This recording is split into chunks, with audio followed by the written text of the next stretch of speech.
ขอกราบทักทายสบายดีและสวัสดีสุขุสุขคนมื้อนี้คอยบ่าวมนก็สิได้มื้อบ้านปอดทุกคนสิได้มื้ออันดองพี่น้องตอนนี้เขาก็อยู่ที่โคอู้ดองพี่น้องแล้วก็จักท่านบ่ท่านเนาะทุกคนสายเกินละสิอยู่โคอู้ห้วยกูบ้านกุดหินทุกคนตอนนี้ก็ดีพุ่นและห้วยกูก็น้ำนี่ก็น้ำยึงมาจากโซนรับท่านหรือว่าโคจมพุ่นแล้วทุกคนโอ้ธรรมชาติที่สวยงามเขียวชอุ่มหน่อไม้ก็อ้อได้ตามแต่ฟังโฮยทุกคนหาหน่อไม้ก็ได้หาป่าก็ได้ป่าก็หลายทุกคนโฮยกูนี่นะ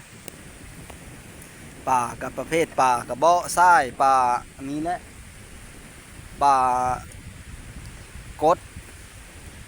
ป่าในลายอยู่ป่าลายทุกคนว่าอะไรกันไปนำกันเลยทุกคนตอนนี้ค่อยกลับมาฮอดบ้านเล่าเลยทุกคนกับบ้านเล่าก็คือฮอดเฮิรนเจ้าสาวอยู่บ้านเล่าทุกคนกำลังค่อยกลับมาซอยคำคูณน้ำเอ้ยกระแสนหนึ่งทุกคนอันนี้ก็คือเจ้าสาวสีมุ่นทุกคนสีมุ่นเจ้าสาวเจ้าเบ้าก็อยู่บ้านดงนาขามทุกคนบ้านดงนาขามพุ่นและอันเมืองอัศพังทองเลยทุกคนเฮิรนกับดงเห็นบ้านดงนาขามคันทาวะบ้านดงธดาแหละเฮิรนกับเมืองอัศพรอันนี้ก็คือเจ้าสาวน้องสีมุนนี่ลูเอ้ยสุริกาบ้านเล่าทุกคน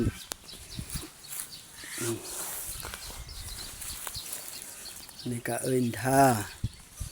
ค่อยกะอันเอาเสียงสดบ่ได้ทุกคนเพราะว่าผลเปิดตู้ดังแห้งบ้านนี้กะค่อยกะสิลงมาสิไปอันเฮิรนจะเบ้าทุกคนกะเห็นมุมไก่ได้จังน้อยค่อยกะสิลงและลงไปหาเฮิรนจะเบ้าพักอยู่นะคือบ้านดงนาขามเพิ่นไปพักเศร้าอยู่ค่อยทุกคนนี่ก็คือบรรยากาศอยู่รอบๆเฮิรนเจ้าสาวและกะบ่อนเฮิรนเจ้าเบ้าพักเนาะเฮิรนเจ้าเบ้าก็คือเฮิรนน้องไส้ของแม่เจ้าสาวแล้วทุกคนก็ไปพักอยู่หั่นนะแต่ก็อยู่ใกล้ๆกันหั่นแหละทุกคนพักอยู่เฮิรนไอ้ป่นนะอันนี้ก็คือแค่คนที่มาโฮมในงานนะครับพี่น้องทางเจ้าเบ้ามาพักอยู่เฮิรนลุงนี้ทุกคน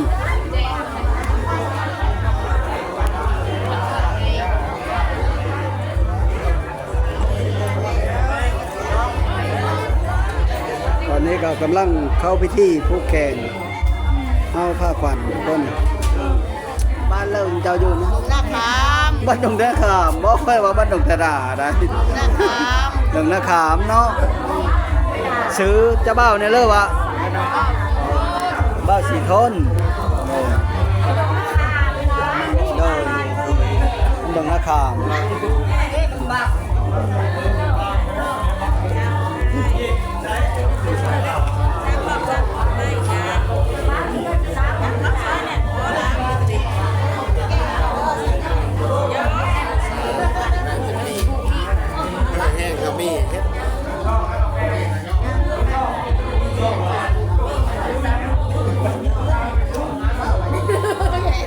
แต่เดี๋ยวเลิกเดี๋ยวนี้ป้าหมูซึกดีใจตื่นเต้นตื่นเต้นก็ ตื่นเต้นอายุจักปีแล้ว24 ปี24เจ้าสาวดีสาวมาแล้วเคยแต่งงานมาก่อนมั้งเคยเด้อ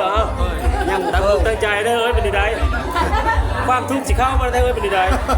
เขาว่ามันสุดก็ได้เอ้ยคันบุทุกบ่ได้ได้คันบุทุกก็ได้สู้ได้ก็ขึ้นก็สู้ก็เว้นก็สู้เฮ็ดเป็นทุกอย่าง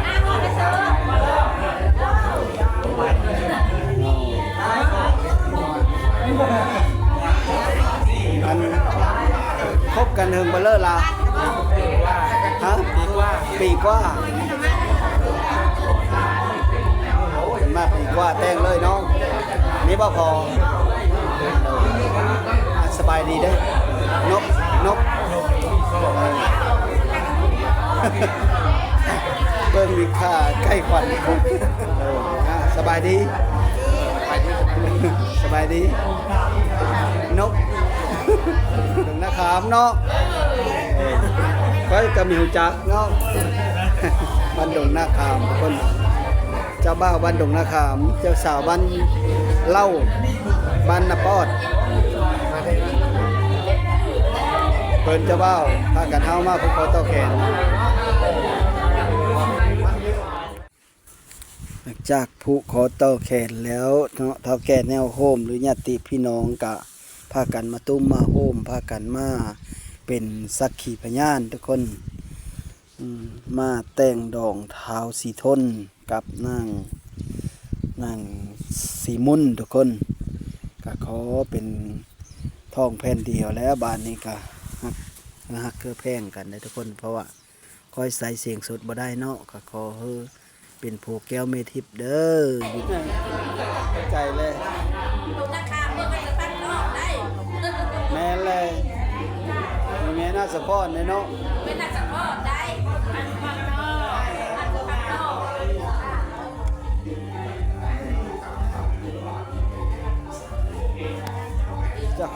จะเบ้าให้จะเบ้าให้ดีใจ ยังยังไม่มาเจอบอก แม่เลย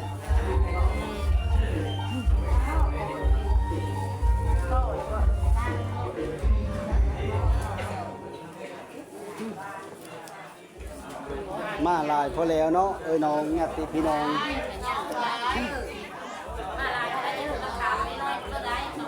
แม่นเลย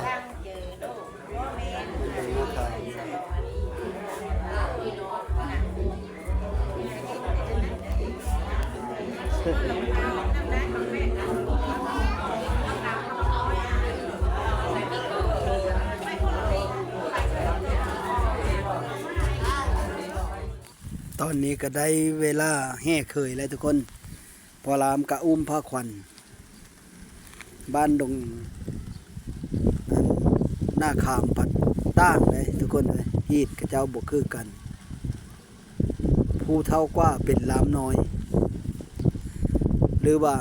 กับเจ้าเฮอเกตทางผู้ยิ่งนะแบบว่าเฮอผู้ยิ่งนะเป็นลามใหญ่แมนสีอายุน้อยกว่าก็ตามเฮอเป็นลามใหญ่แบบว่าเพิ่นอายุแก่กว่าบ้านดงนาคามพอลามอายุแก่กว่าผัดได้อุ้มผ้าขวัญเป็นลามน้อยผู้อันอยู่บ้านนปอดนี่ผัดอายุน้อยกว่าผัดเป็นลามเยอะผัดอยู่บ้านเจ้าสาวนะก็เลยแห่เคยได้เวลาแห่เคยทุกคนอันนี้ก็คือเจ้าสาวทุกคนผู้งามๆไปกินนี้นะเพิ่นก็ได้ผูแล้วแต่งงานแล้วปีแล้วนี้อันนี้ก็คือเจ้าบ่าวนี่ก็เจ้าสาวคือกันทุกคนเจ้าสาวผู้นี้โสดผู้นี้ผู้ไรโสดยินดีโสดลูกหนึ่งอันนี้กันผู้ขัดคองนี่ผู้นี้กระแมนพากันแห่เคยส่งตัวเจ้าบ่าวทุกคนกำลังหมุนกำลังเสือนเฮากับเพลงแม่เท่า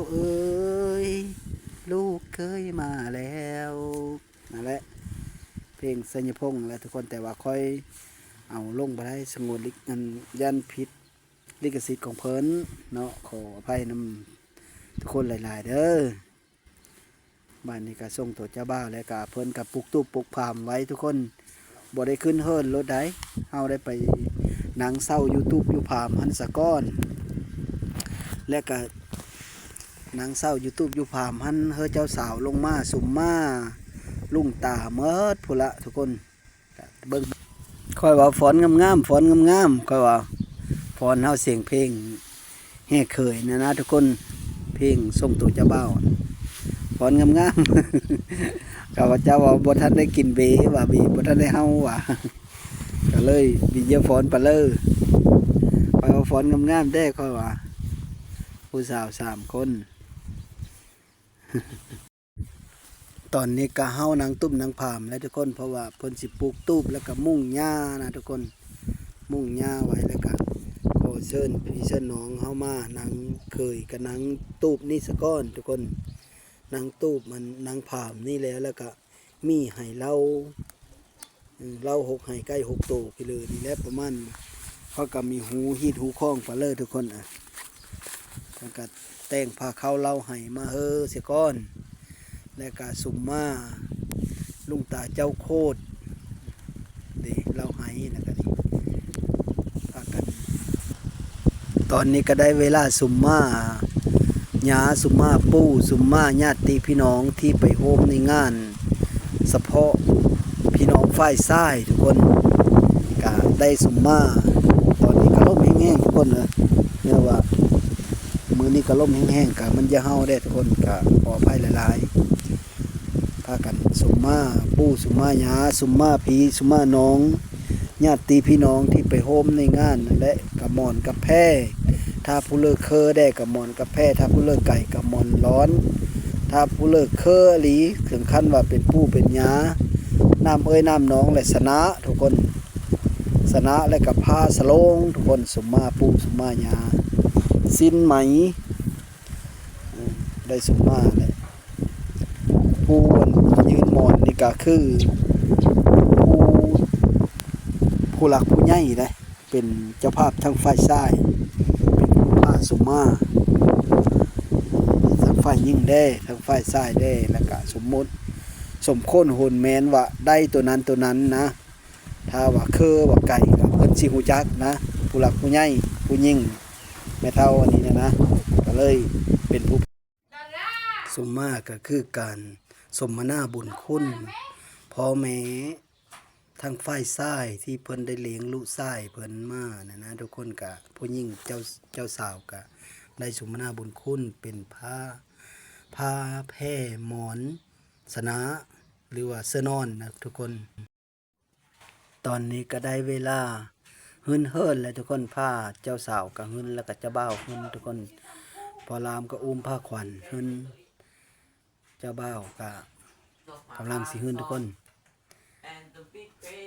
พิธีหึ่นเฮิ่นนี่ก็มีน้องสาวเป็นญาติทั้งฝ่ายยิ่งนี่แหละทุกคนมาหดล้างตีนหรือว่าล้างเท้าเจ้าบ่าวล้างเท้าเคยนะทุกคนและก็เคยน้องน้ำน้องของเคยนี่ก็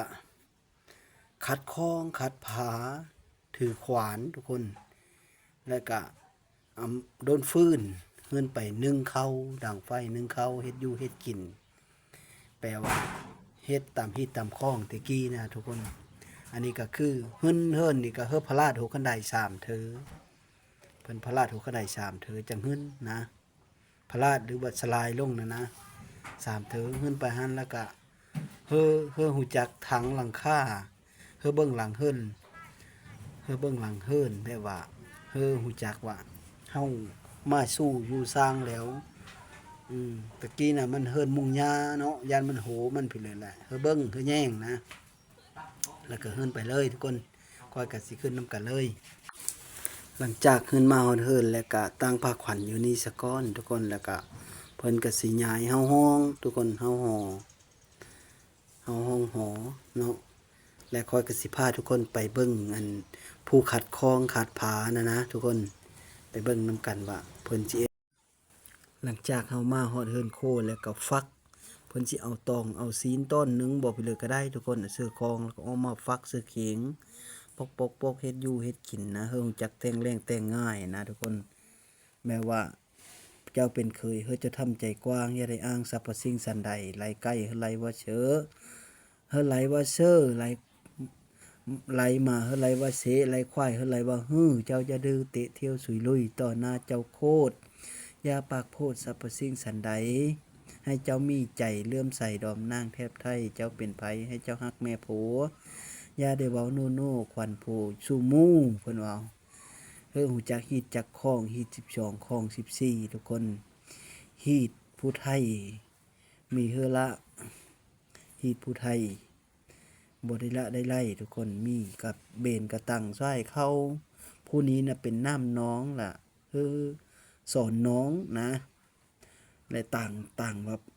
เฮ็ดแบบนี้เป็นเคยนั่นเฮ็ดแบบนี้นะบ้านนี้ก็เฮาฮอนะทุกคนบ้านนี้ก็ผ้าขวัญทั้งผ้าขวัญเจ้าบ่าวทั้งผ้าขวัญเจ้าสาวก็ไปตั้งเฮียงกันแล้วทุกคนตั้งเฮียงกันแล้วก็ เฮาก็เฮาหอเฮาห้องนะว่าแล้วก็ดิแล้วก็เพิ่นก็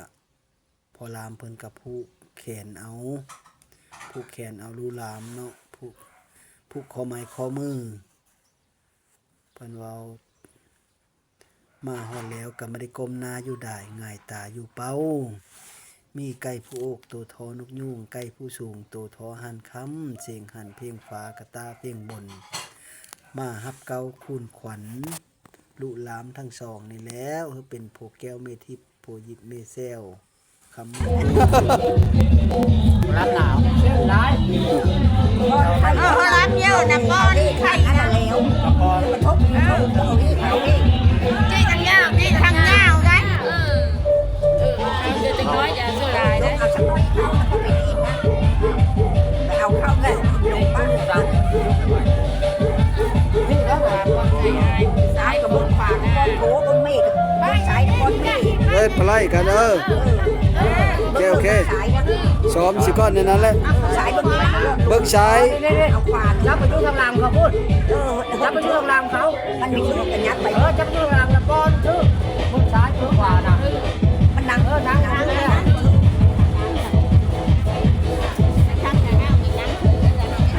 มาไล่ไปทางหลังเขาหันลงขวาเลยนะในนั้นแหละนั่นแหละนั่นแหละโอเค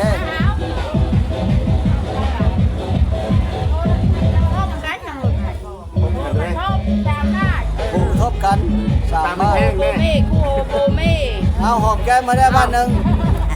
เขาล้างเด็กน้ำบัดหอมแก้มมาได้บ้านนี่หอมจะแม่หอมอ้าวแม่หอมได้หอมเต้าไม่หอมได้เขาเลยหอมแล้วแหละ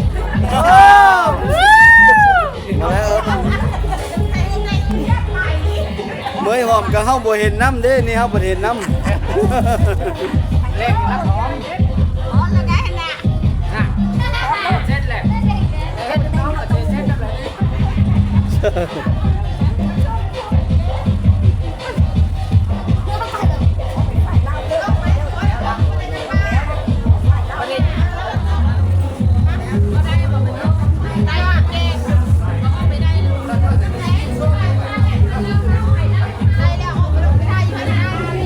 เขามาลุกยืนนะถ่ายคักๆได้จากบ้านนี่คนไทยเนี่ยแล้วก็สู้ไปนั่งลงก่อนลุกแล้วเราถ่ายแกงเราถ่ายกล้องโอเคจันกล้องเราแต่งงามทุกคนนี่ก็คือเล่าไห้ทุกคนเล่าไห้ก็คือเฮาเอาแป้งมามักกันเสื้อกันกับคุกคนเฮากันกับข้าวสารที่เฮานึ่งนะแล้วก็มาเป็นเหล้าแล้วก็เอาขี้แก้บมาปกเทิงทุกคนก็เลยลองซีมเบิ่งน้ำเพิ่นก็แซ่บอยู่ได้ทุกคนหวานคือเหล้าสาโทนี่แหละทุกคนแซ่บคือเหล้าสาโทบ้านนี้ก็ถือว่าสำเร็จพิธีและบ้านนี้ก็ถือว่าเรียบร้อยและเสร็จพิธีแล้วค่อยก็สิได้กลับบ้านมื้อแล้วทุกคนบ้านนี้ก็ญาติพี่น้องเฮาก็ล่ามื้อแล้วล่าตูบล่าผามมื้อแล้วเพิ่นก็สิคือเฮิ้นเจ้าสาวบ้านนี้ก็เขาเจ้าก็ญาติพี่น้องก็สิพากันพี่น้องที่เฮามาติดตามรับชมขอให้อยู่ดีมีแห้งสุขุสุขคนขอโชคประมาณเฮลำเฮโลยสบายดีก็ซุ่มในดอกเพิ่นก็สิได้กลับมื้อเลยทุกคนพากันลั่งไหลมื้อใส่รถมาสะพังทองทุกคนฟ้าบ้านอะไรฟ้าบ้านดงธดาฉเนาะบ้านดงหน้าขามทุกคนบ้านดงหน้าขามนี่แหละรถเพิ่นมาก็ดิพากันลั่งมือแซวๆเลยสุดท้ายเขาบอกขอบใจเด้อทุกคนเด้ออยู่ดีมีแห้งสุขุสุขคนเด้อสบายดี